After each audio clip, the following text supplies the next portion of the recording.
Chances high होती है। अच्छा ठीक है, क्या है मतलब, देखिए एक टेबल बना के दे दी, ऐसी टेबल से मीटिंग आप लोग की क्लास 10th में हुई होगी, जब हम लोग स्टैटिस्टिक्स पढ़ते थे, मीन मीडियन मोड पढ़ते थे, 11th में भी हुई होगी।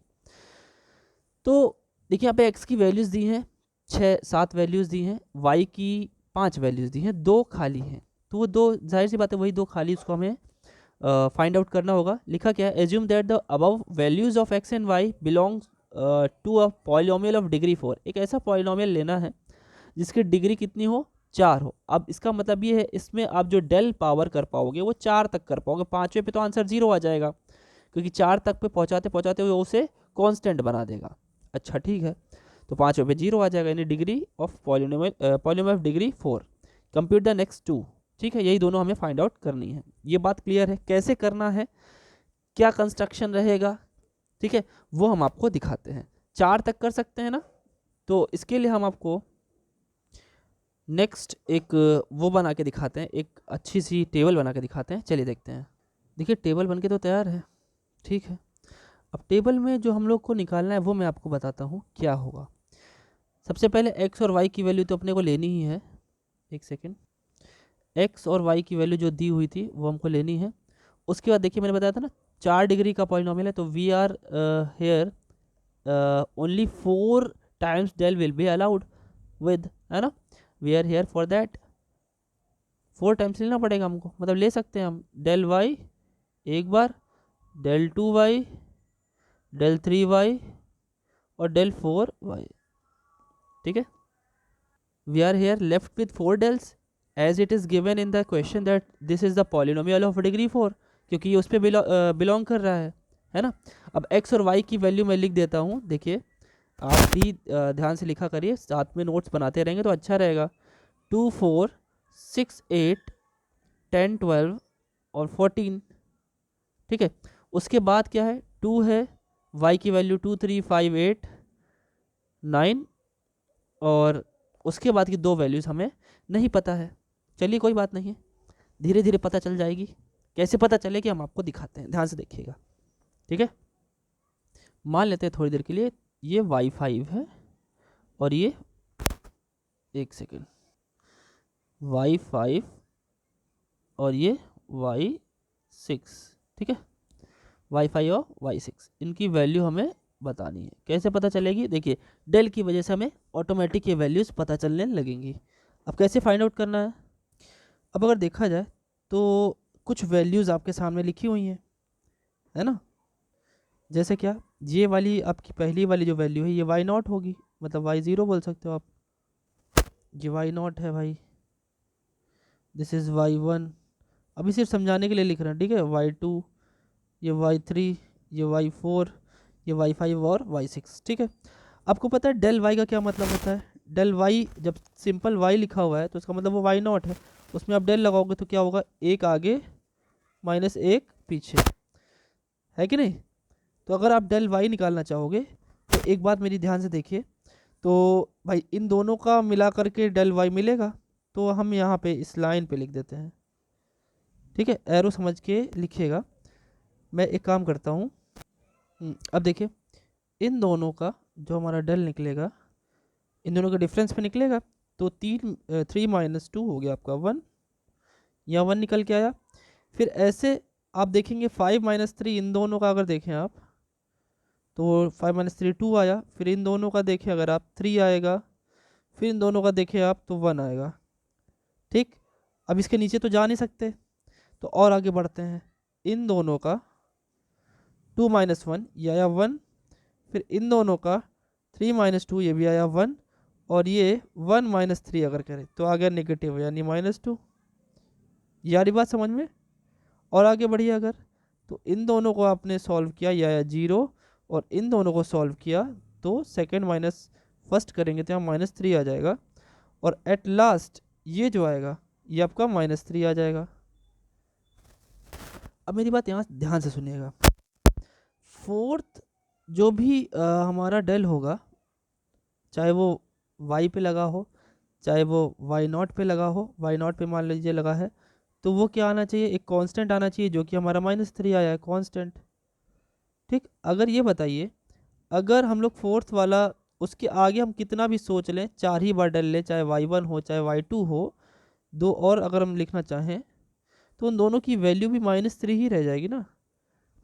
मतलब आप y जो निकाल लो, y y1 y2 जो भी होगा, वो चौथे के बाद जो है वो तब ना जीरो होगा अगर हम 4 बार ही डेल लगाएं, y0 y1 y2, तो सबकी वैल्यू यहीं से कंफर्म हो जाती है कि वो -3 तो आगे भी -3 ही आएगा।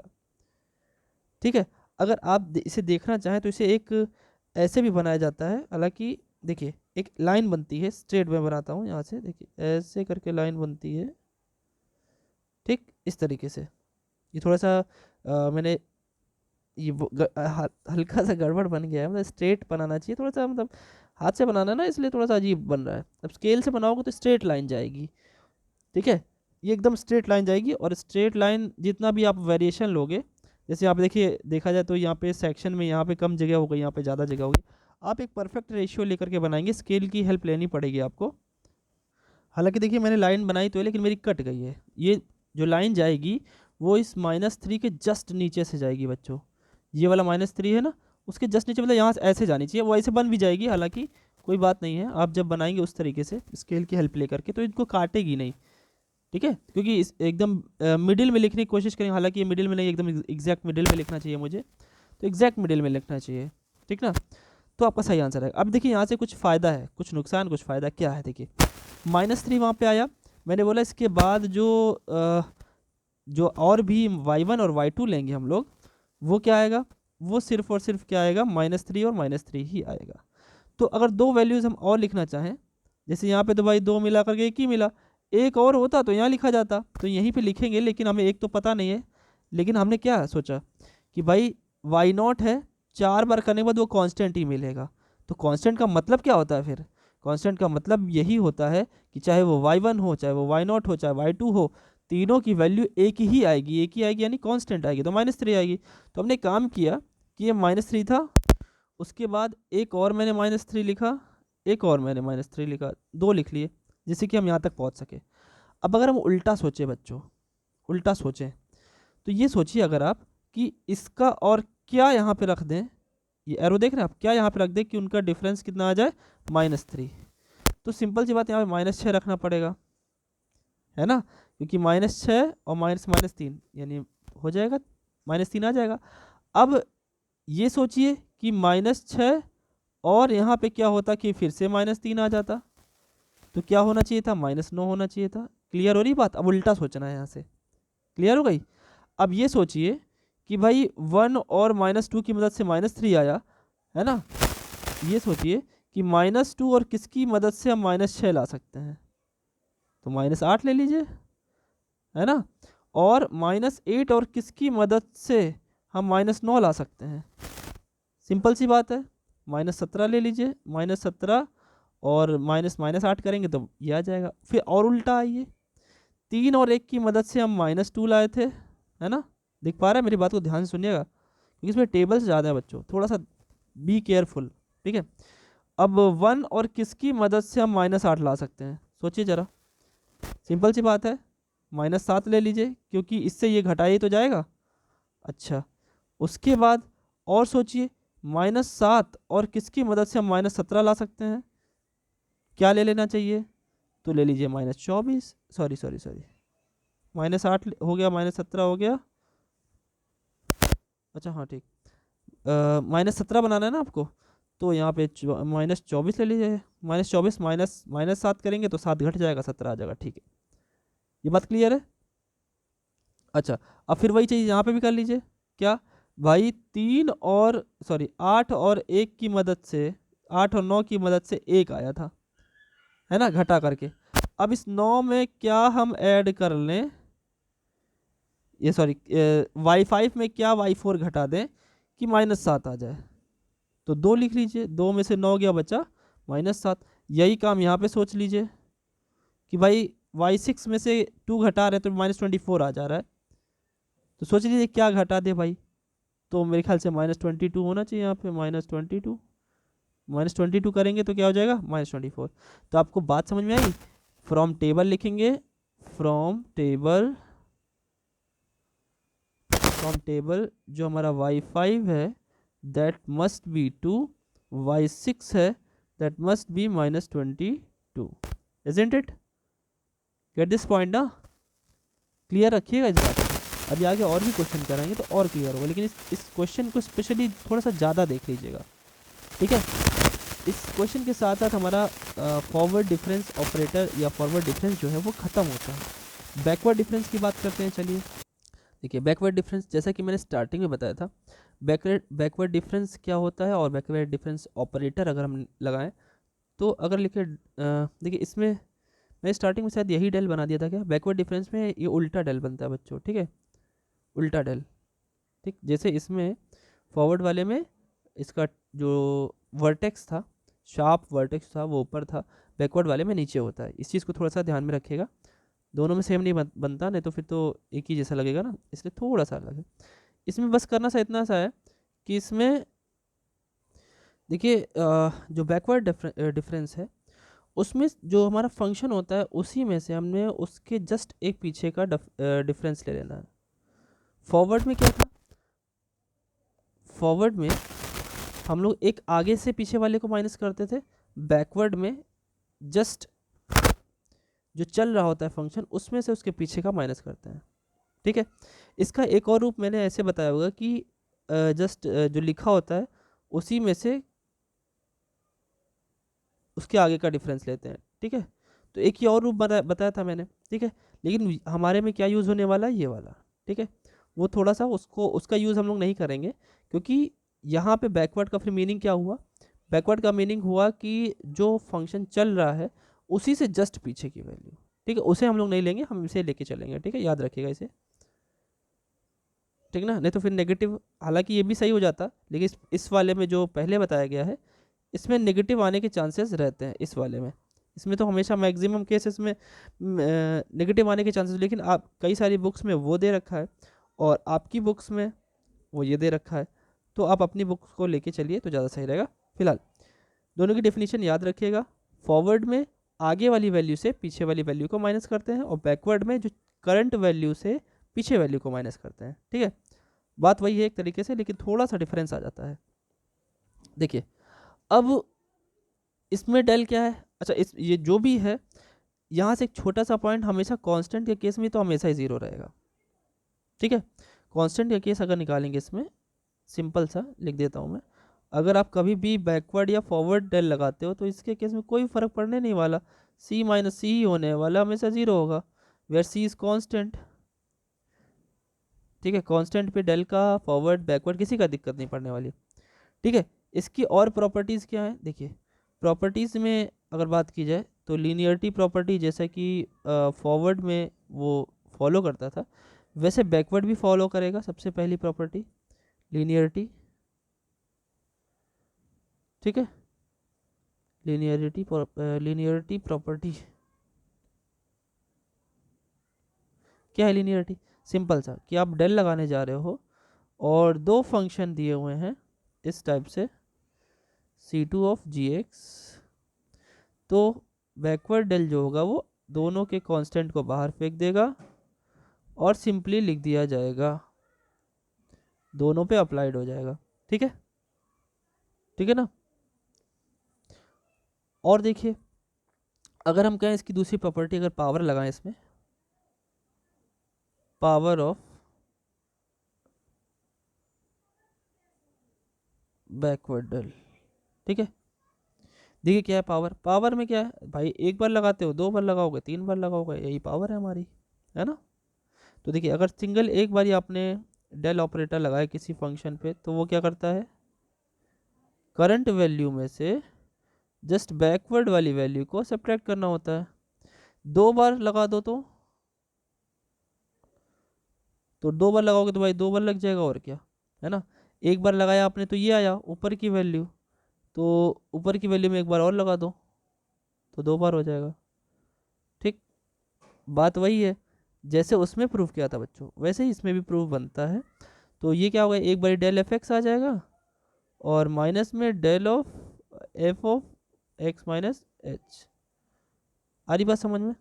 अब एफ एक्स पे अप्लाई करोगे आप तो ये क्या देगा आपको, देगा भाई करंट वैल्यू माइनस एक कम, और ये क्या देगा करंट वैल्यू माइनस एक कम। तो सब्ट्रैक्ट करेंगे तो भाई दोनों में माइनस आ जाएगा, current value minus minus plus हो जाएगा, उसमें एक कम यानी एक्स माइनस टू एच। ठीक है। अच्छा अब इन दोनों को ऐड कर देंगे तो क्या आएगा, देखिए अगर हम दो बारी अप्लाई कर रहे थे, दो बारी डेल ऑपरेटर अप्लाई हो गया है एफ एक्स में, so you will get what, F x तो मिलेगा ही। अब ये देखिए एफ एक्स तो मिल ही रहा है, जो स्टार्टिंग में है वो तो मिल ही रहा है। अच्छा बाकी टू टाइम्स क्या हो जा रहा है, एक बारी कम वाला। ठीक, और जो इसके बाद जितना यहाँ लिखा है उतना यहाँ पे जो लिख रहे हैं, टू लिखा है ना, तो अगर टू लिखा है तो देखिए एक्स माइनस टू एच जो है वो एडिशन में है और सबसे लास्ट में लिखा हुआ है एक्स माइनस टू एच। ठीक, अब इसी को अगर लेते हैं हम आगे बढ़ें और एन बारी करें, तो जैसा पिछले वाले में हम लोगों ने सीखा था एन टाइम्स वाला, इसको लॉ ऑफ मैथमेटिकल इंडक्शन से भी कर सकते हैं, सिमिलरली भी लिख सकते हैं अगर आप करना चाहें। तो क्या लिखेंगे, सिमिलरली सिंपली लिखना ये है कि भाई del power n of this f x, backward del निकाल रहे हैं। तो देखिए सबसे पहले एफ एक्स तो रहने वाला है ही, मैंने जैसे उसमें बताया था माइनस, फिर माइनस आ रहा है, देखिए प्लस बताया था ना वहाँ पे, प्लस माइनस प्लस ऐसे करके चल रहा है, कोई बात नहीं है, तो ऐसे इसमें भी चलेगा, है ना। तो देखिए क्या होगा, प्लस आ गया फिर माइनस, हाँ देखिए एन सी वन, अगर आप देखें यहाँ पे टू लिखा है तो ये टू सी वन है, फिर ये टू सी टू है, टू सी टू की वैल्यू यहाँ पे वन लिखी हुई है, जो कि लिखने की जरूरत नहीं है। ठीक है, एन सी वन हो गया, एन सी वन के साथ साथ एक कम हो जाएगा एक्स माइनस एच, फिर प्लस लगाया एन सी टू लिखा, फिर F of X minus two H.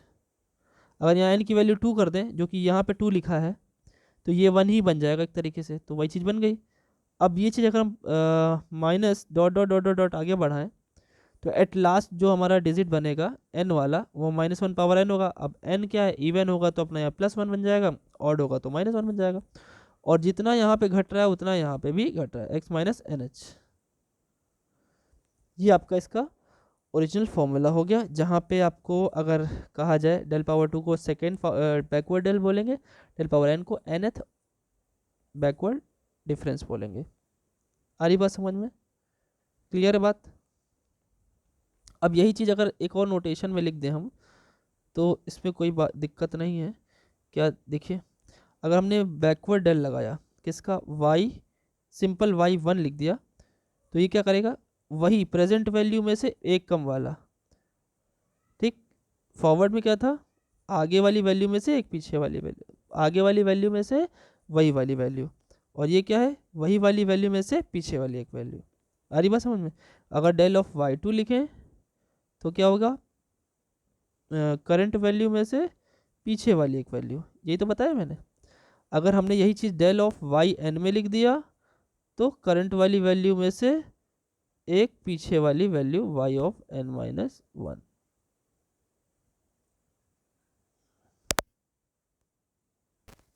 ठीक है, y of n minus one. ठीक है, इतने में कोई दिक्कत नहीं है, ठीक है ना।